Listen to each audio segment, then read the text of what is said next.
Episode 3 of Obi-Wan Kenobi certainly got heated.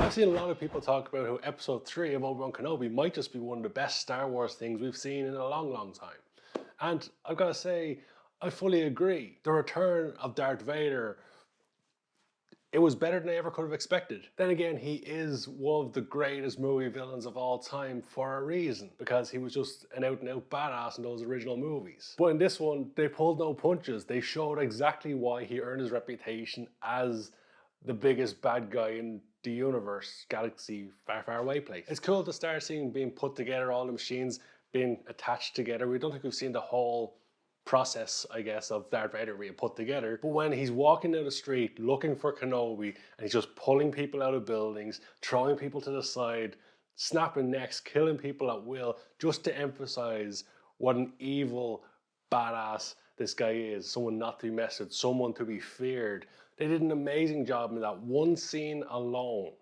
of Darth Vader just walking down the street than they did with any other Star Wars villain in any other Star Wars movie that didn't have Darth Vader in it. I think that says a lot. But then we get down, ultimately, and I am skipping a bit here, but ultimately we get down to Darth Vader versus Obi-Wan Kenobi, and they just made Vader look so strong. And at the same time, they've done a really good job throughout the series so far of showing a level of fear from Obi-Wan Kenobi, a level of just being beaten down, defeated, lack of confidence, lack of faith in his own abilities, lack of faith in the Force, and just having to find himself again. Darth Vader comes along in that fight, and you think they're going to have this big epic fight like they did in Episode 3, the movie, not the episode, and Vader just completely takes control. And the moment when he pulls Obi-Wan Kenobi into the fire, that's a holy fuck moment.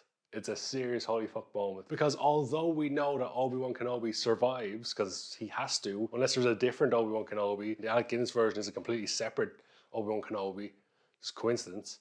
That'd be kind of strange. We know he survives, but it still had that element of there's no one around. Who's going to save him? How is he going to get out of this? Is he just going to be burned and then have, I don't know, crazy skin grafts to fix his face?